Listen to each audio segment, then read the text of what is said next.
Hello, welcome to Adventures with Scripture. I'm Carolyn. I hope you are having a wonderful day. We are going to be reading Daniel chapter 11.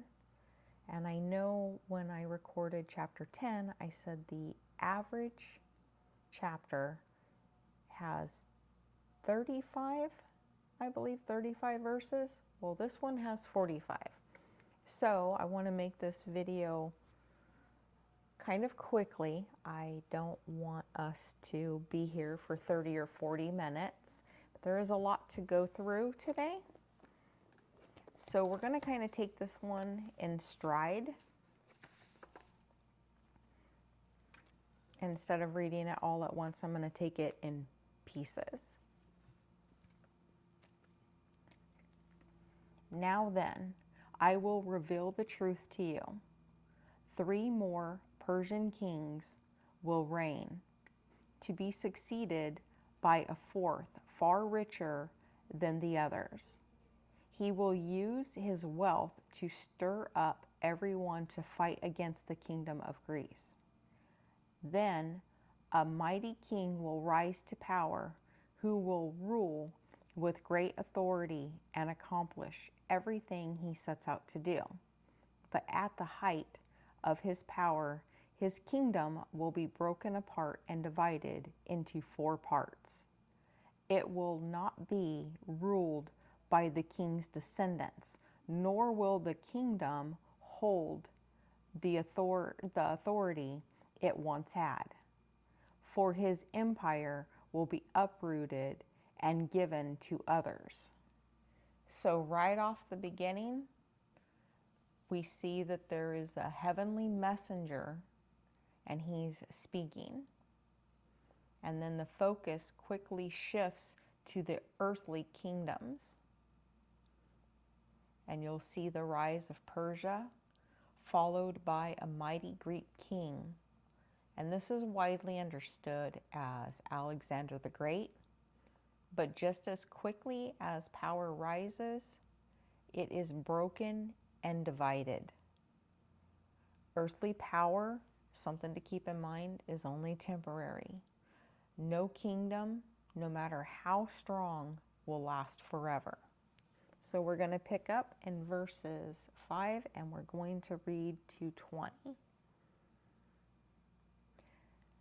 The king of the south will increase in power, but one of his own officials will become more powerful than he and will rule his kingdom with great strength. Some years later, an alliance will be formed between the king of the north and the king of the south. The daughter of the king of the south will be given in marriage to the king of the north to secure the alliance. But she will lose her influence over him, and so will her father. She will be abandoned along with her supporters. But when one of the relatives becomes king of the south, he will rise an army and enter the fortress of the king of the north and defeat him. When he returns to Egypt, he will carry back their idols with him, along with priceless articles of gold and silver. For some years afterward, he will leave the king of the north alone.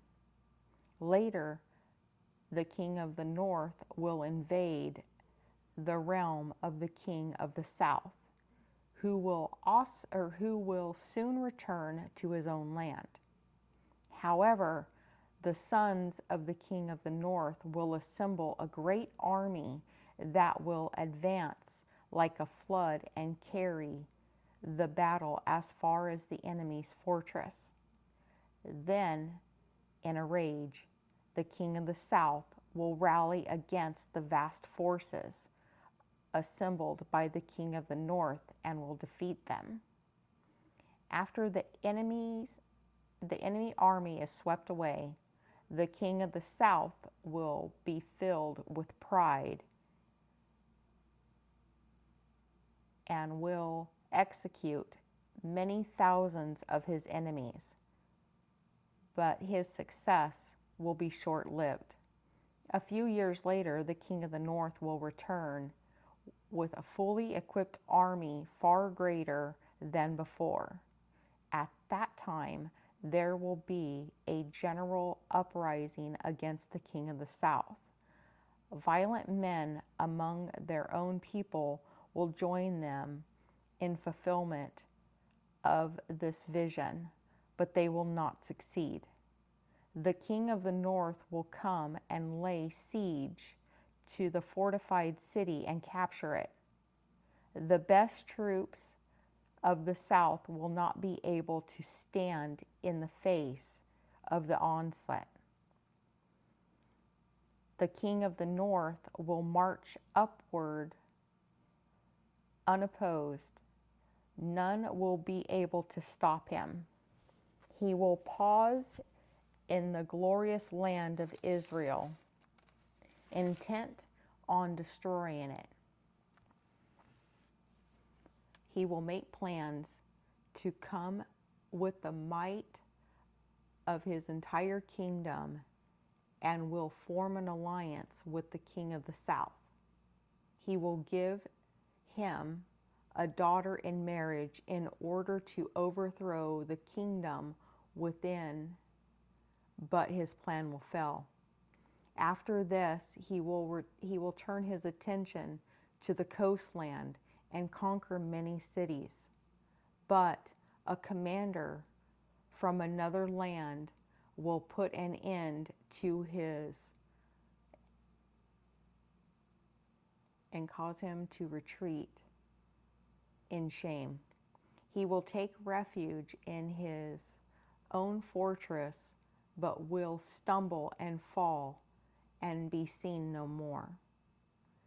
His successor will send out a tax collector to maintain the royal splendor, but after a brief reign, he will die, though not from anger or in battle. So as we see, the king of the south versus the king of the north. This section describes ongoing conflict. It just keeps going between the two regions, back and forth. So you have South Egypt and North Syria. Back and forth wars, just nonstop alliances, betrayals, and political marriages unfold. All of this is happening. It kind of feels repetitive, doesn't it? Isn't that the point, though? Our history as humans often repeats the same patterns over and over. Power struggles, ambitions, broken agreements. Sounds like everyday political life. That's a sad truth.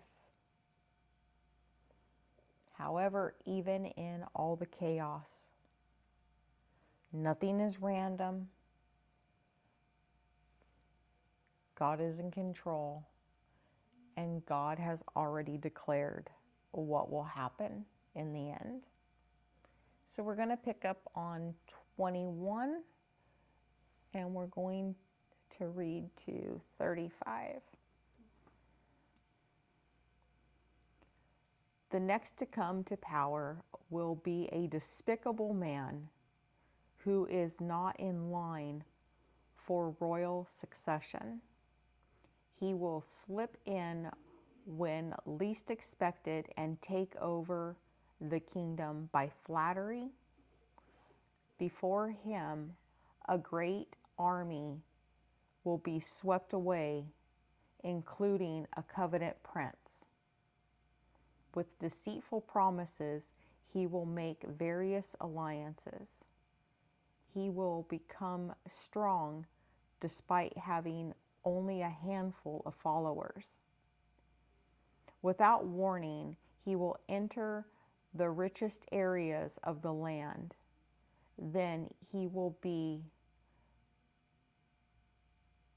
disturbed between or dispute.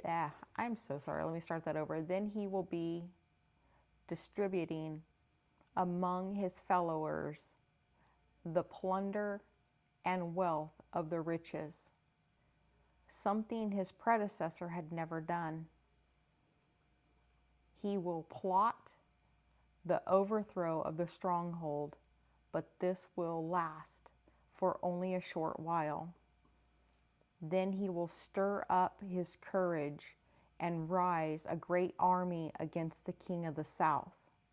The king of the south will go into battle with a great army, but to no avail, for there will be plots against him. His own household will cause his downfall. His army will be swept away, and many will be killed. Sorry, my ice machine's still running. Seeking nothing but each other harm, these kings will plot against each other at the conference table, attempting to deceive each other, but will make no difference, for the end will come at the appointed time. The king of the north will then return home with great riches. On the way, he will set himself against the people of the Holy Covenant, doing much damage before continuing his journey. Then, at the appointed time, he will once again invade the south, but this time the result will be different.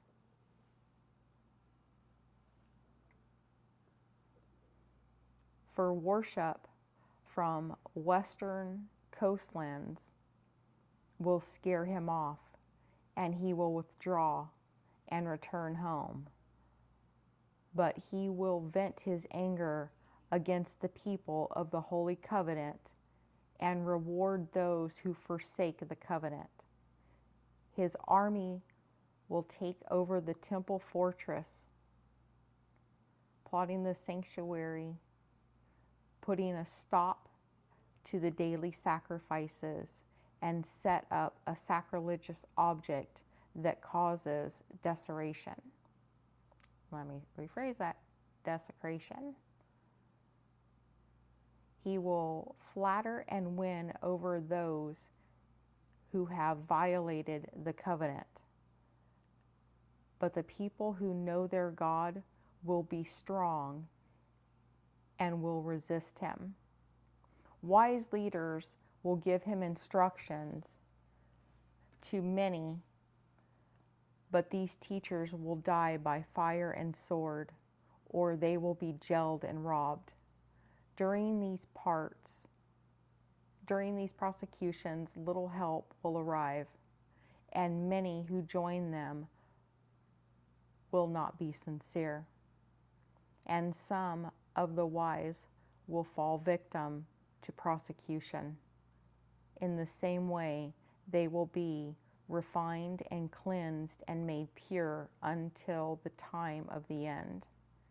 For the appointed time is still to come. Whew, that was hectic. Sorry, I stumbled a couple of times there. Started to lose my place. So as you notice, the tone is now sharpening as we're getting deeper into this. And the spiritual layer, we're also seeing that. So the sharp part to me is that whole vile and contemptible ruler that's rising, not through honor but by manipulation. And he desecrates the temple and opposes God's people. Sound familiar? If you've ever had somebody very manipulative in your life, or you maybe have a friend or a family member that's dealing with somebody like that, can you imagine? And sometimes looking at politics, we can see it there as well. So unfortunately, we don't learn from our past.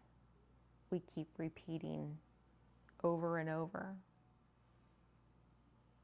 And then, of course, there's the spiritual layer. And this is more than like the history. This is a preview of the kind of oppression God's people will face again. And then, I really want to emphasize on Daniel 11:32. He will flatter and win over those who have violated the covenant, but the people who know their God will be strong and will resist him. And so it's always something to focus on.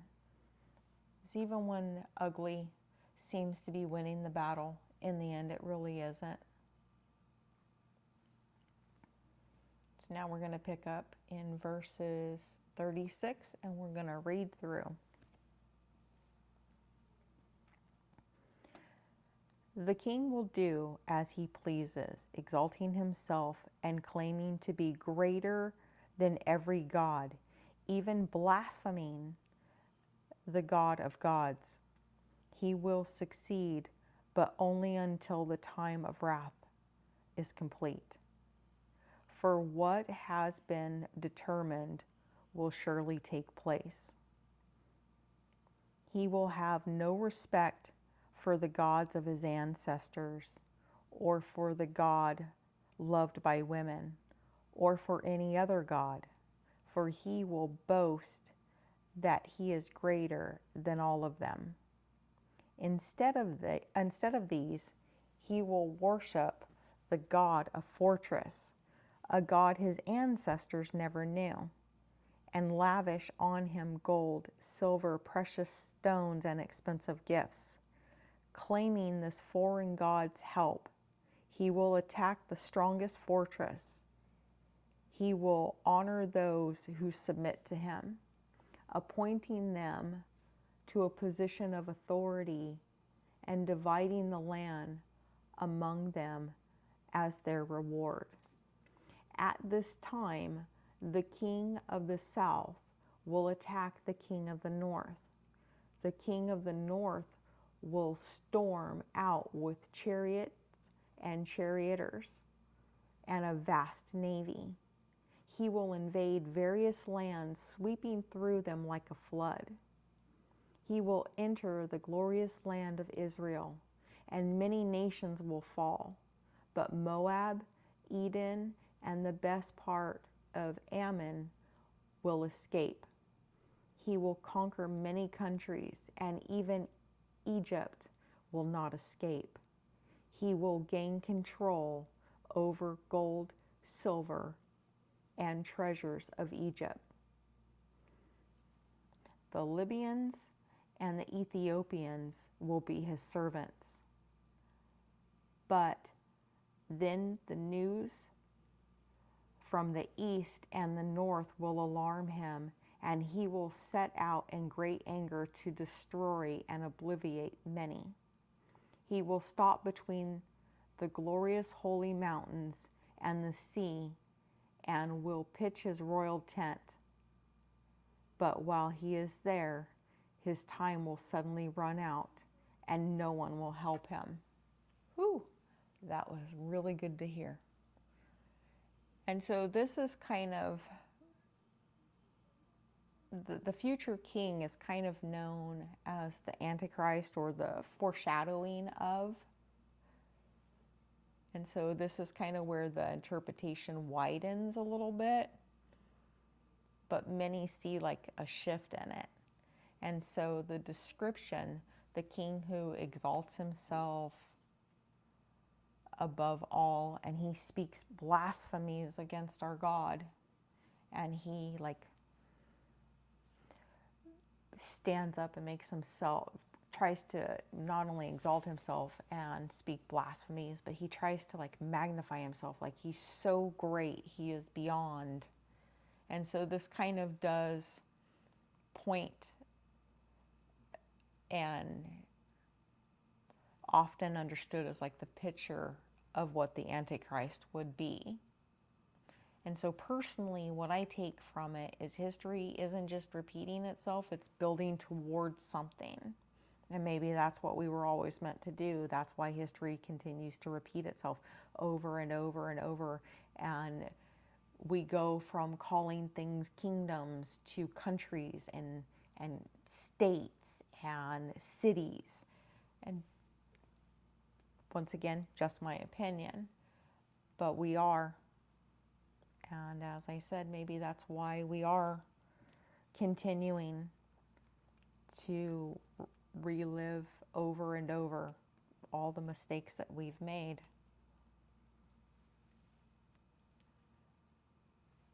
And that's the sad truth. History repeating itself. And I do like to have a few themes, so I will say it a million times, no matter what happens, God is in control of history. Nothing happens outside of God's knowledge, and kingdoms will rise and fall, but God remains. Spiritual conflict is real. I have honestly felt a few attacks at times.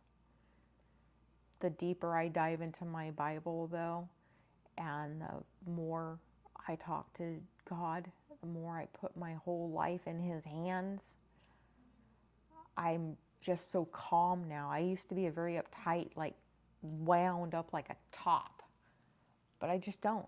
Not anymore. It's just not worth it. I just give it all to God. Just walk through the day. And then what we see here on earth often reflects something much deeper. But no matter what, faithfulness, that matters. Just put your trust, your love, everything. Just give it all to God. That's the best advice I could give anyone. If you're sad, cry out. Thank God. No matter what, thank Him. Thank Him that you're alive to be going through something. Thank Him for your children, for your animals. Thank Him for everything. The food that you're able to eat. Everything. Thank Him. I'll never be able to say it enough. Just put all your love, all your trust in God. Most importantly, even in times of chaos, those of us who know God, we will stand firm. I truly believe it. There's no way I will ever back down. Not when it comes to my Jesus.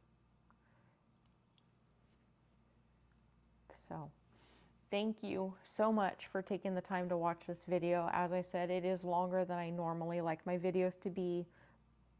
And this chapter kind of goes back and forth, but it's so worth it. And it gives us a lot of insight. And I want to thank everybody that has watched some of my shorts. I really, really appreciate that. And to the person that said give Quartz a hug, aka Boy Dog, I gave him a big hug today. He is a love. And so all the puppies are just kind of hanging out and being good. They all got their walks. It has been raining the last 3 nights, so it was like 2.5 days. So it felt good to get out and get our walks. Once again, thank you so much for taking time out of your day, watching my video, and I hope you have a very blessed day, and I will be praying for everyone. Please comment, like, and subscribe.